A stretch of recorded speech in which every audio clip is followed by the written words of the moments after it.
আসসালামু আলাইকুম। বাংলা সংবাদে সবাইকে স্বাগত জানাচ্ছি আসিফুর রহমান সাগর। শুরুতেই সংবাদ শিরোনাম। ইন্না লিল্লাহ। পুরো মধ্যপ্রাচ্যে তৃতীয় বিশ্বযুদ্ধ চলছে হামলার পর হামলা।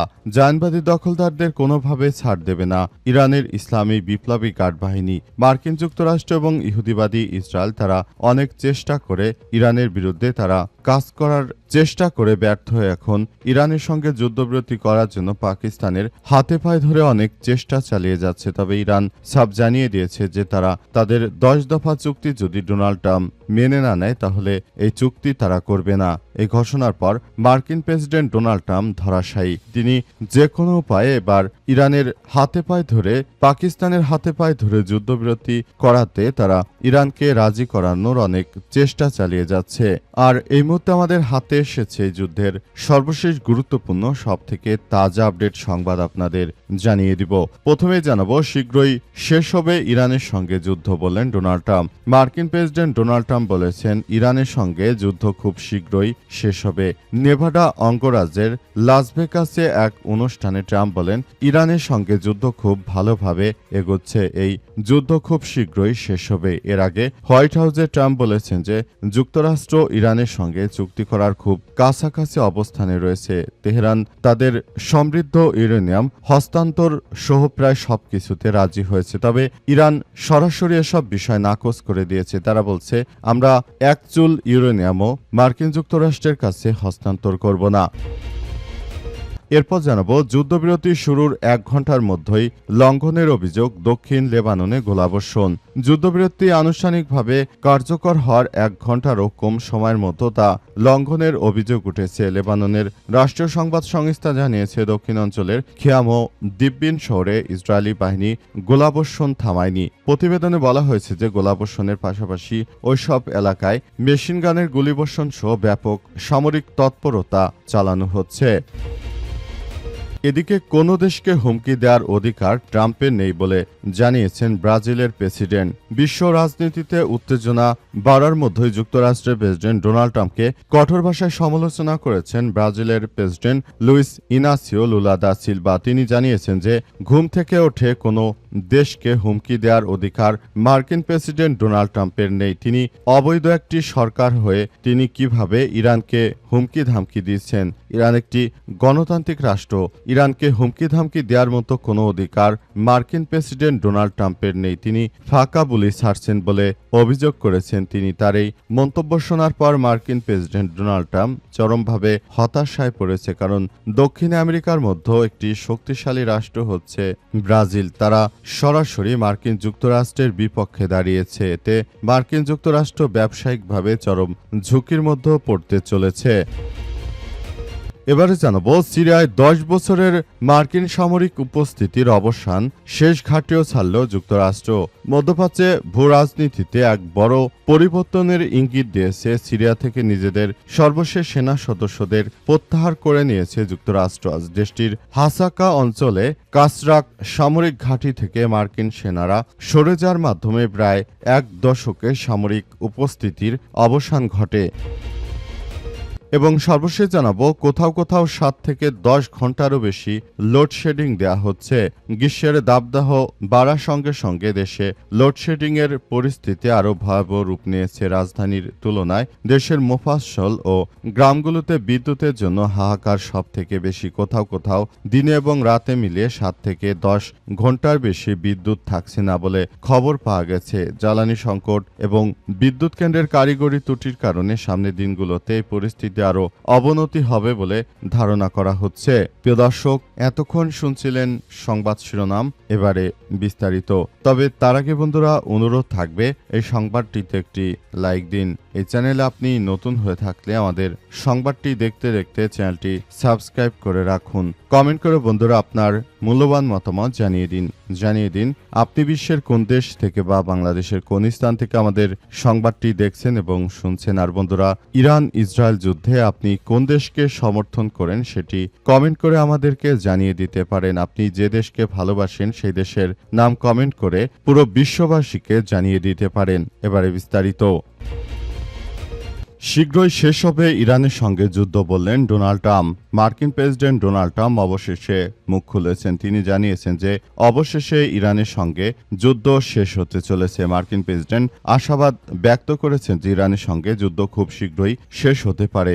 নেভাডা অঙ্গরাজ্যের লাস ভেগাসে এক অনুষ্ঠানে ট্রাম্প এসব কথা বলেন। ইরানের সঙ্গে যুদ্ধ খুব ভালোভাবে এগোচ্ছে, এই যুদ্ধ খুব শীঘ্রই শেষ হবে। এর আগে হোয়াইট হাউসে ট্রাম্প বলেছেন যুক্তরাষ্ট্র ইরানের সঙ্গে চুক্তি করার খুব কাছাকাছি অবস্থানে রয়েছে। তেহরান তাদের সমৃদ্ধ ইউরেনিয়াম হস্তান্তর সহ প্রায় সবকিছুতেই রাজি হয়েছে। এদিকে তিনি বলেছেন লেবাননের প্রেসিডেন্ট জোসেফ আউন এবং ইসরায়েলের প্রধানমন্ত্রী বেঞ্জামিন নেতানিয়াহুর সঙ্গে চমৎকার আলোচনা করেছে। ট্রাম্প আরও বলেন শান্তি অর্জনের লক্ষ্যে যুদ্ধবিরতির বিষয়ে একমত হয়েছে এই দুই নেতা। এ সময় ট্রাম্প আরও পাকিস্তানের প্রধানমন্ত্রী শেহবাজ শরীফ এবং পাকিস্তানের সেনাবাহিনী প্রধান জেনারেল আসিম মুনিরকে নিয়ে তিনি খুবই ধন্যবাদ জানিয়েছেন এবং জানিয়েছেন যে এরা দুইজন যুদ্ধবিরতির ক্ষেত্রে অনেক বড় ভূমিকা রেখেছে, তাদের কাছে আমি চিরকৃতজ্ঞ। তিনি জেনারেল আসিম মুনির অর্থাৎ যিনি পাকিস্তানের সেনাবাহিনী প্রধান এবং পাকিস্তানের প্রধানমন্ত্রী শেহবাজ শরীফ, এটি আসলে তাদের দুইজনের দৃঢ় বুদ্ধির ফলে এই যুদ্ধবিরতি কার্যকর হয়েছে বলে এমন দাবি করেছেন মার্কিন প্রেসিডেন্ট ডোনাল্ড ট্রাম্প। তিনি আরও জানিয়েছেন যে সবাইকে বলবো আপনারা এই কার্যক্রমগুলো চালিয়ে যাওয়ার ক্ষেত্রে সবাইকে নিয়ে একসঙ্গে সুন্দরভাবে একটি পরিবেশ গড়ে তুলুন, যুদ্ধবিরতি আলোচনা চালিয়ে যান। এটি ইরানের সঙ্গে আমরা আর যুদ্ধ করতে চাই না বলে তিনি নিশ্চিত করেছেন এবং তিনি বলেন আমরা যুদ্ধ নয় বরং শান্তি চাই। শান্তির বার্তা হয়ে মার্কিন প্রেসিডেন্ট ডোনাল্ড ট্রাম্প এগিয়ে যেতে চায় বলে সেখানে নিশ্চিত করা হয়েছে। যুদ্ধবিরতি শুরুর 1 ঘণ্টার মধ্যে লঙ্ঘনের অভিযোগ দক্ষিণ লেবাননে আবারও ইহুদিবাদীদের গোলাবর্ষণ। যুদ্ধবিরতি আনুষ্ঠানিকভাবে কার্যত হওয়ার 1 ঘণ্টারও কম সময়ের মধ্যে তা লঙ্ঘন করেছে ইহুদিবাদী ইসরায়েল। লেবাননের রাষ্ট্রীয় সংবাদ সংস্থা জানিয়েছে যে দক্ষিণাঞ্চলের খেয়াম ও দিব্বিন শহরে ইসরায়েলি বাহিনী গোলাবর্ষণ থামায়নি। প্রতিবেদনে বলা হয়েছে যে গোলাবর্ষণের পাশাপাশি ওই এলাকায় মেশিনগানের গুলিসহ ব্যাপক সামরিক তৎপরতা চালানো হচ্ছে। এছাড়াও পশ্চিম বেকা উপত্যকায় ইসরায়েলি নজরদারি বিমান সক্রিয় উপস্থিতি লক্ষ্য করা গেছে, বিশেষ করে রাশা অঞ্চল এবং জাবাল আল শাইখের পশ্চিমে এসব বিমান উড্ডয়ন অব্যাহত রয়েছে বলে নিশ্চিত করা হয়েছে এবং সবকিছু তছনছ করে দেওয়া হচ্ছে। মধ্যপ্রাচ্য জুড়ে দখলদার ইসরায়েলি বাহিনী এবং ইহুদিবাদী ইসরায়েল যে ধরনের কার্যক্রম শুরু করেছে এটি কোনোভাবে ছাড় দেওয়া হবে না। পুরো পরিস্থিতি একদম ধ্বংসস্তূপে নামিয়ে দিয়েছে দখলদারেরা। তবে লেবাননের হিজবুল্লাহ যোদ্ধারা তারাও জানিয়েছে যে তারা দখলদার ইসরায়েলি বাহিনী যদি যুদ্ধবিরতি লঙ্ঘন করে তাহলে লেবাননের সশস্ত্র যোদ্ধা তারাও সেখানে আক্রমণ চালিয়ে যাবে এবং আক্রমণ চালিয়ে মূলত পরিস্থিতি আরও জটিল আকারের দিকে ঠেলে দিতে পারে। এই পরিস্থিতি যদি এখন যুদ্ধবিরতি না হয় সেক্ষেত্রে সবার জন্য ভয়াবহ একটি পরিণতি অপেক্ষা করছে বলে সেখানে উল্লেখ করা হয়েছে। মধ্যপ্রাচ্য জুড়ে যে অসঙ্গতি লক্ষ্য করা যাচ্ছে এটি আসলে কোনোভাবেই কাম্য নয়। সবাই যার যার জায়গা থেকে এই পরিস্থিতি মোকাবেলা করার মধ্য দিয়ে সবাই এগিয়ে যেতে চায়। তবে পরিস্থিতি ইহুদিবাদী ইসরায়েল তারা সব থেকে বেশি কঠিন করে তুলেছে। তারা এই পরিস্থিতি একদম ধ্বংসস্তূপে পরিণত করে দিতে চায়। কোনো দেশকে হুমকি দেওয়ার অধিকার নেই ট্রাম্পের, বললেন ব্রাজিলের president Luiz Inacio Lula da Silva. বিশ্ব রাজনীতিতে উত্তেজনা বাড়ার মধ্যে যুক্তরাষ্ট্রের প্রেসিডেন্ট ট্রাম্পকে কঠোর ভাষায় সমালোচনা করেছেন ব্রাজিলের president Luiz Inacio Lula da Silva. তিনি বলেছেন কোনো দেশের বিরুদ্ধে হুমকি দেওয়ার অধিকার প্রেসিডেন্ট ট্রাম্পের নেই এবং বৈশ্বিক নেতৃত্বে দায়িত্বশীল আচরণ জরুরি। তার এই মন্তব্য আন্তর্জাতিক কূটনীতিতে নতুন বিতর্কের জন্ম দিয়েছে। সংবাদ মাধ্যম আল আরাবিয়া বলছে যে ব্রাজিলের president Luiz Inacio Lula da Silva মার্কিন প্রেসিডেন্ট ডোনাল্ড ট্রাম্পের সমালোচনা করে বলেছেন অন্য দেশকে হুমকি দেওয়ার কোনো অধিকার তার নেই। স্পেনের দৈনিক এল পাইসকে দেওয়া সাক্ষাৎকারে লুলা এমন মন্তব্য করেছেন। চলতি মাসে ট্রাম্প সতর্ক করে বলেছিলেন ইরান যদি হরমুজ প্রণালী না খুলে দেয় তাহলে একটি পুরো সভ্যতা ধ্বংস হয়ে যাবে। মূলত ট্রাম্পের এই বক্তব্যের পরিপ্রেক্ষিতে লুলা এমন প্রতিক্রিয়া জানিয়েছে বলে জানা যাচ্ছে। প্রেসিডেন্ট লুলা দা সিলভা আরও জানিয়েছে যে ট্রাম্পের কোনো অধিকার নেই সকালে ঘুম থেকে উঠে একটি দেশকে হুমকি দেওয়ার। তিনি যুক্তরাষ্ট্রের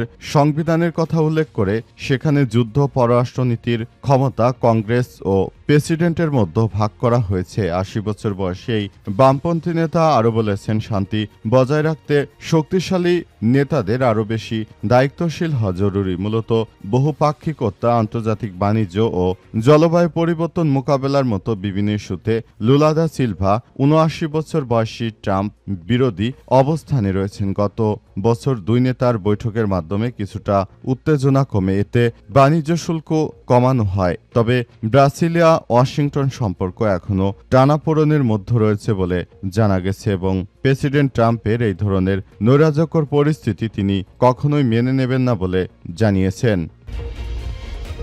সিরিয়ায় ১০ বছরের মার্কিন সামরিক উপস্থিতির অবসান, শেষ ঘাঁটিও ছাড়ল যুক্তরাষ্ট্র। মধ্যপ্রাচ্যে ভূরাজনীতিতে এক ধরনের বড় পরিবর্তনের ইঙ্গিত দিয়ে সিরিয়া থেকে নিজেদের সর্বশেষ সেনা সদস্যদের প্রত্যাহার করে নিয়েছে যুক্তরাষ্ট্র। আজ দেশটির হাসাকা অঞ্চলের কাসরাক সামরিক ঘাঁটি থেকে মার্কিন সেনারা সরে যাওয়ার মাধ্যমে প্রায় এক দশকের সামরিক উপস্থিতির অবসান ঘটল। সিরীয় কর্মকর্তাদের বরাত দিয়ে মিডল ইস্ট আই জানিয়েছে যে মার্কিন সেনারা সরে যাওয়ার পরপরই সিরিয়ার সেনাবাহিনীর ৬০তম ডিভিশন কাসরাক ঘাঁটিতে প্রবেশ করে।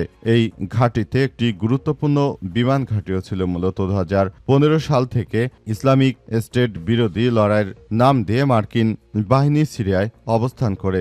বিশ্লেষক চার্লস লিস্টার জানিয়েছে, ইরান সমর্থিত মিলিশিয়াদের সম্ভাব্য হামলা এড়াতে অত্যন্ত সতর্কতার সাথে মার্কিন সেনা ও সামরিক সরঞ্জাম জর্ডান সীমান্ত পার হয়ে সরিয়ে নেওয়া হয়েছে। এই ঘাঁটিতে বর্তমানে সিরীয় ডেমোক্রেট ফোর্স বা এসডিএফ এবং সরকার বাহিনীর নিয়ন্ত্রণে রয়েছে। সিরিয়ার পররাষ্ট্র মন্ত্রণালয়ের এক বিবৃতিতে এই পদক্ষেপকে স্বাগত জানিয়ে বলেছে, এর মাধ্যমে এসডিএফকে জাতীয় কাঠামোর সঙ্গে একীভূত করার প্রক্রিয়া প্রতিফলিত হয়েছে। এখন থেকে সিরিয়া রাষ্ট্র নিজেই তার ভূখণ্ড সন্ত্রাসবাদ দমনের পূর্ণ দায়িত্ব পালন করবে। ২০২৪ সালের ডিসেম্বরে দীর্ঘ যুদ্ধের অবসান ঘটিয়ে বাশার আল আসাদকে পরাজিত করে সিরিয়ার ক্ষমতায় বসেন আহমেদ আল সারা। নতুন এই সরকারকে যুক্তরাষ্ট্র সমর্থন দিচ্ছে। চলতি বছরের শুরুতে যুক্তরাষ্ট্রের মধ্যস্থতা এসডিএফ এবং দামেস্ক সরকারের মধ্যে একটি চুক্তি হয়, যার ফলে কুর্দি যোদ্ধারা সিরীয় সরকারের অধীনে কাজ করতে সম্মত হয়েছে। এই চুক্তির ফলে মার্কিন সেনাদের সিরিয়া ত্যাগ করা সহজ হয়েছে।